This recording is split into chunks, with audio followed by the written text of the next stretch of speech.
Manaus is the capital of the Amazonas state in Brazil. It is the heart of what you know as the Amazon rainforest. And what I know as home. The Amazon rainforest is the largest rainforest on Earth, with the greatest biodiversity. And the largest freshwater repository. Home of incredible cultures and magical stories.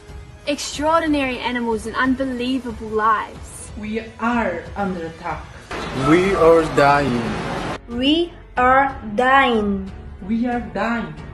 Manaus is the epicenter of the COVID-19 in the Amazon rainforest. And its health system will not collapse. Because it has already collapsed.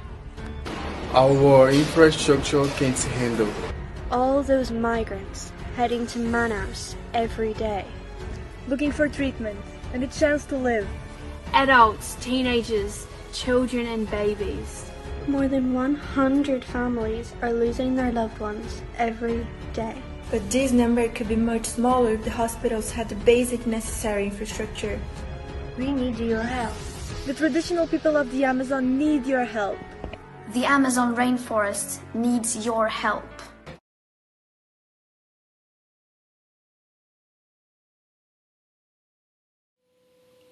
Oi, gente, tudo bem? Espero que estejam bem, espero que estejam cumprindo a quarentena, espero que estejam se protegendo os seus, para que vocês possam passar por essa fase da melhor maneira possível. E aí, com esse vídeo da Greta, encabeçado pela Greta, eu convido vocês à reflexão sobre, nestes tempos de crise provocado pela pandemia e também por um desgoverno, o quanto as regiões da floresta amazônica e as comunidades indígenas estão sendo afetadas com isso. Vou trazer aí alguns dados, alguns vídeos que falam sobre isso. Então é sobre isso que eu quero falar hoje com vocês. É uma espécie de um vídeo denúncia, mas que para a gente também pensar que nos grandes centros urbanos a gente tem vivido questões importantes e essas comunidades também têm sofrido muito com isso, né? Então, convido vocês a essa reflexão.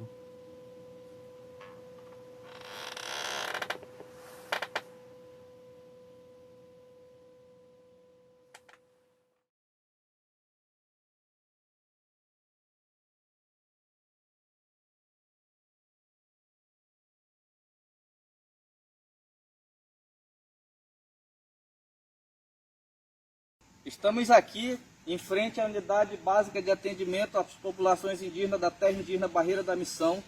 Como é conhecido, o nosso polo pertence ao município de Tefé, ao Dizer Médio Rio Solimões e Afluente. Viemos denunciar a falta de estrutura hospitalar para atender os indígenas infectados pelo coronavírus. Nós estamos com dificuldade por falta desse atendimento, né? Nós estamos aqui com os caciques que são pertencentes aos povos das nossas aldeias e eles vão estar assim, relatando as dificuldades que nós estamos passando aqui nesse momento. A gente vai falar agora um pouquinho sobre a população indígena e o avanço do coronavírus no país.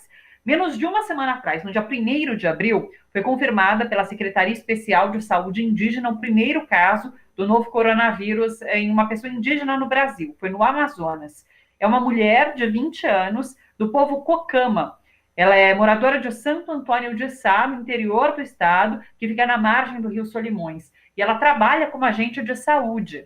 As primeiras suspeitas de infecção pelo novo coronavírus na população indígena aconteceram a partir do dia 16 de março. Daí, um dia depois, no dia 17 de março, um decreto da Fundação Nacional do Índio, a FUNAI, suspendeu por 30 dias as autorizações de entrada em terras indígenas devido a essa pandemia. O Ministério Público Federal chegou a fazer um alerta, afirmou que os indígenas enfrentam um cenário de risco de genocídio. Ao falar de povos indígenas, a gente está falando de uma generalização que são aproximadamente 896.897 pessoas, de acordo com o IBGE, e essas pessoas estão vivendo nas mais diversas condições, né? Alguns habitam em territórios que são relativamente grandes, então nesse caso eles têm para onde ir, têm para onde fugir, têm para onde obter recursos de caça, de pesca, então essas estão de certa forma um pouco mais protegidas, e aquelas que moram, que vivem em situações de território reduzido, né, elas podem sofrer com a ausência de recursos. O que a gente sabe, né, nos estudos, e enfim, os estudos, por exemplo, sobre H1N1 indicam, né, estudos também que relatam processos históricos, como da varíola, epidemia da varíola, eles nos mostram que os povos indígenas estão mais vulneráveis sim, mas isso não tem a ver com a biologia, com fragilidade do corpo, com a genética, não é por aí. Os povos indígenas estão mais frágeis por condições sociais, né? Muitos povos estão, como eu disse, né, morando longe de grandes centros e, então, portanto, longe de unidades de terapia intensiva. Muitos povos contam com uma estruturação dos serviços de saúde que ainda é frágil.